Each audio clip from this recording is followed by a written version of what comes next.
whether it is floods, earthquakes, building collapses, or chemical emergencies. There are मैंने अपनी सेवाएं दी है। उसके अलावा फिर मैं जो दानापुर करके एक कैंटोनमेंट है बहुत बड़ा बिहार में, उसके आगे पड़ता है। कोई ट्रैफिक की समस्या हो तो इसमें हम हमारे कैंडिडेट्स हैं वो उसका रोल होता है। अगर मान लो कि कोई ब्लड की ज़रूरत है तो हम ब्लड डोनेशन कैंप करके भी उसको ब्लड दे सकते हैं। तो जैसा कि सर ने बताया कि ब्लड डोनेशन का भी काम सरफेस विक्टिम्स बहुत सारे होते हैं। जैसे लोग जो है जो वैसे इंजर हो चुके हैं वो वहां से निकल नहीं पा रहे हैं, मतलब किसी मलबे के नीचे नहीं दबे हुए, तो उन लोगों को वहां से निकालना, सर्च एंड रेस्क्यू की कार्रवाई करना, जिसको चोट लगी है, जिसको माइनर इंजरी काम आता है, तो मेडिकल फर्स्ट एड प्रदान करना। उसके बाद जैसे लोगों को जब फ्लड्स आते हैं, जैसे बिहार में पिछली साल बहुत ज़्यादा फ्लडिंग हुआ, तो ऐसे में लोगों को शेल्टर्स में शिफ्ट किया जाता है। जैसे उड़ीसा में शेल्टर्स में शिफ्ट किया जाता है, एक जगह से दूसरी जगह उनको ले जाया जाता है, तो वहाँ उन्हें फिर जैसे रिलीफ मटीरियल हो गया, मेडिसिन हो गया, वो डिस्ट्रीब्यूट करने में और ऑर्डर मेंटेन करने में, लॉ एनफोर्समेंट तो नहीं बट जैसे ट्रैफिक मैनेज करने में, तो ये सब चीज़ें ना एनसीसी का रोल है। इसलिए डिजास्टर के बारे में जानना हमें बहुत ज़रूरी है। तो बात करें नेचुरल डिजास्टर्स की, तो उसमें क्या क्या आएगा? तो फर्स्ट इज अर्थक्वेक, भूकंप, उसके बाद साइक्लोन, चक्रवात, फिर ड्राउट, जैसे बारिश ना होने में जब सूखा पड़ता है तो उसे ड्राउट कहते हैं, वो भी एक आपदा ही है कि नहीं? सभी सो रहे हैं।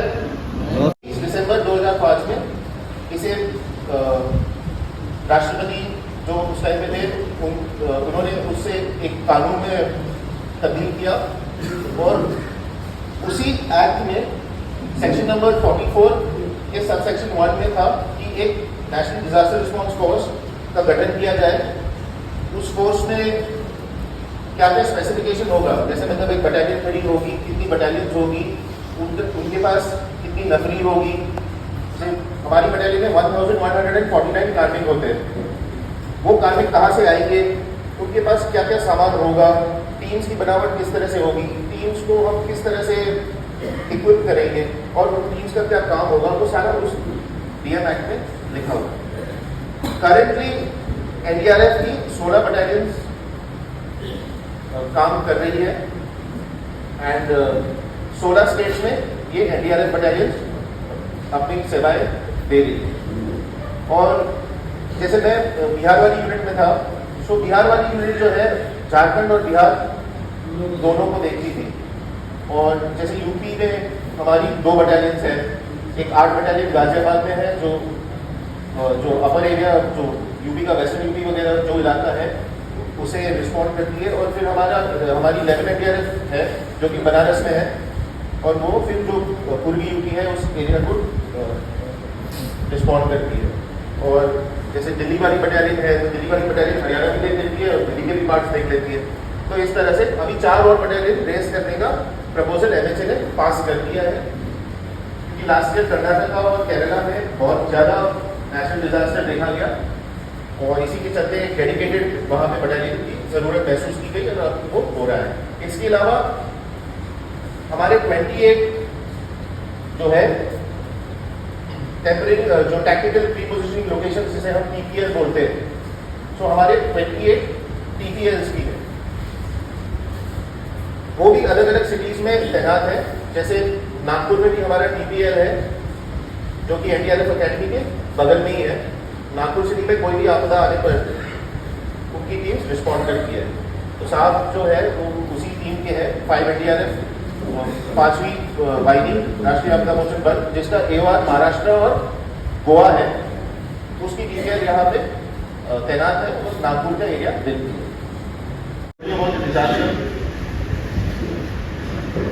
तो रिस्क रिडक्शन, ये रिस्क रिडक्शन क्या होता है? Anybody from the class? Event will be great damage, loss and destruction and devastation to life and property. The damage caused by disaster is immeasurable. and varies with the geographical location, climate and the type of earth surface or degree of vulnerability. So definition तो जो आपको clear हो ही गया। जैसे मैंने बताया था कि मैग्नेट डिजास्टर होते हैं जो टेक्नोलॉजिकल, इंडस्ट्रियल, वॉरफेयर और नेचुरल डिजास्टर होते हैं मीटियोलॉजिकल, टोपोग्राफिकल और environmental. So this is already been discussed. Technological में आता है transport failure, public place failure, fire.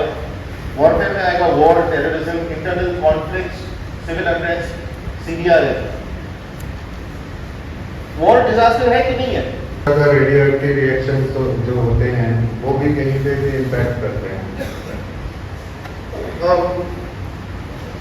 Even when cancer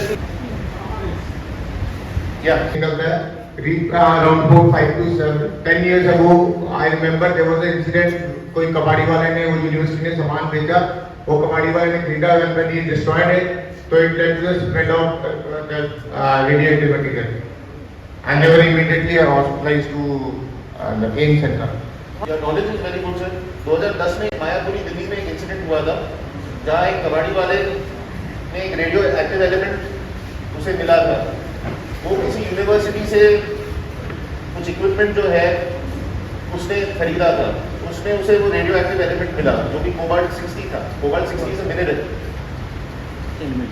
और उसे फिर जो है एनरिच करके जो है रेडियो एक्टिव स्टेज में लाया जाता है। तो जब वो उसने वो चमकीला पदार्थ देखा, सो ही थॉट कि ये कुछ मूल्यवान चीज है, तो उसने उसे अपने पास रख दिया।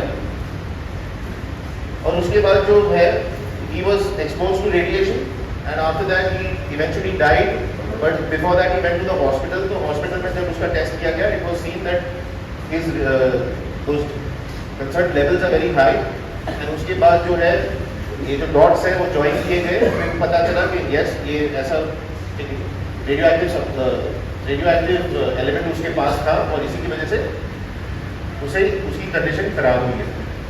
तो रेडियो एक्टिव एलिमेंट्स जो है उससे भी हम टच में है, बट हमें पता नहीं होता है कि हम किस चीज़ को कब हम यूज़ कर रहे हैं, नहीं कर रहे हैं, कब हम एक्सपोज हो रहे हैं, नहीं हो रहे हैं।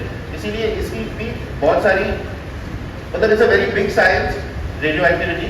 तो उसमें भी हम ट्रेन करते हैं हमारे रेस्क्यूअर्स को, और हमारे पास इक्विपमेंट होता है जो रेडिएशन डिटेक्ट कर सके, ताकि हमारे रेस्क्यूअर्स कहीं भी रिस्पॉन्ड कर रहे हो, so they are able to take care of their own safety before responding. The profile of India, this keeps changing. इसमें कुछ फिक्स नहीं है। Drought, flood, earthquake, landslide and cyclone. Excuse me, sir इसके पहले वाली Disasters in India, सर ये आप लोगों को भी पता ही है।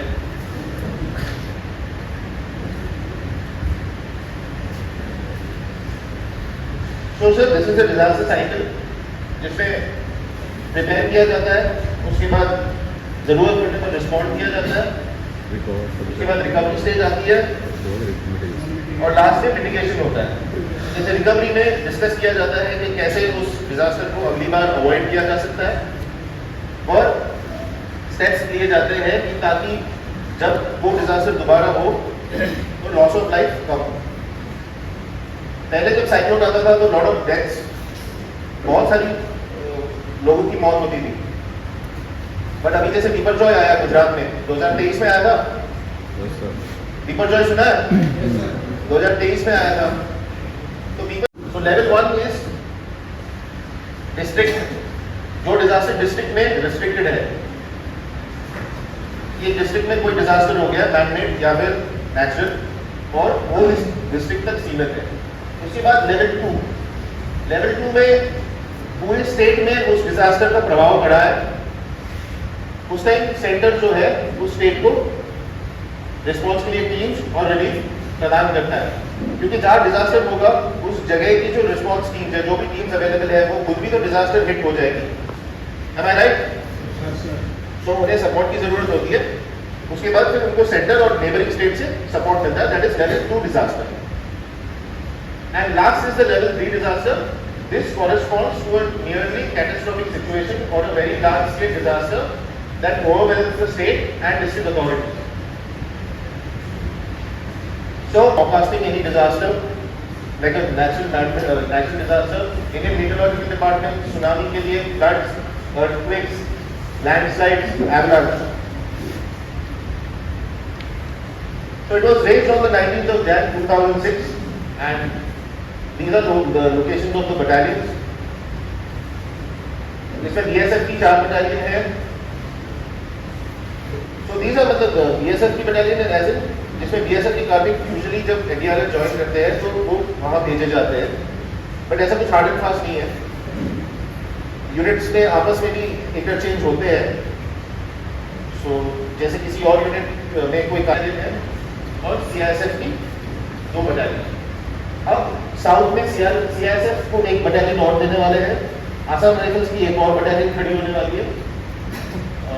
आसाम राइफल्स में एक SSB की एक बटालियन और एक CRPF की बटालियन और खड़ी होने वाली है और एक असम राइफल्स की, टोटल 4, तो 30 बटालियन हो जाएगी. So we are a multi state hi tech specialist force. तो हमारे बटालियन में देयर आर इंजीनियर्स, डॉक्टर्स. जैसे हर 3 टीम पर एक डॉक्टर होता है. ग्रुप जिसका नाम है इंसरा, एक स्विस ऑर्गेनाइजेशन है और वो काम कर रही है कि जितनी भी सर्च एंड रेस्क्यू टीम्स हो उन्हें स्टैंडर्डाइज करने का काम कर रही है, ताकि आप किसी भी कंट्री में जाके आप रिस्पॉन्ड करोगे तो अगली टीम जो आएगी उसे एग्जैक्टली पता है कि आप क्या कर रहे हो और आपको एग्जैक्टली पता है कि वो क्या कर रही है. अभी तो करता है. उसके बाद ये मैं मजाक ही कर रहा था, ठीक है. ग्राउंड में रोल ऑफ इंडिया है. अगर डिजास्टर कोई है तो proactive deployment and impending disaster situation. अगर डिजास्टर कोई होने हमें पता है, जैसे नेचुरल डिजास्टर जैसा हमने बात किया, तो उसमें पहले हमारा डिप्लॉयमेंट हो जाता है. और नॉन डिजास्टर पीरियड में हम हमारी ट्रेनिंग करते हैं, नए स्किल्स हमारा अपग्रेड करते हैं, चीज़ें सीखते हैं, कोर्सेज में जाते हैं. उसके बाद disaster mapping, rehearsal and mock drill. So mock का हो चुका है. ये एक रेस्क्यू ऑपरेशन का फोटो है. अभी हमारी 2 रेस्क्यू की ट्रेनिंग कराई जाती है. सो जैसे एक रेस्क्यूअर आता है, oxygen therapy and some other and fire fighting का हम आपको थोड़ा सा डेमो दिखाएंगे. ठीक है, आपको ब्रेक तो नहीं चाहिए?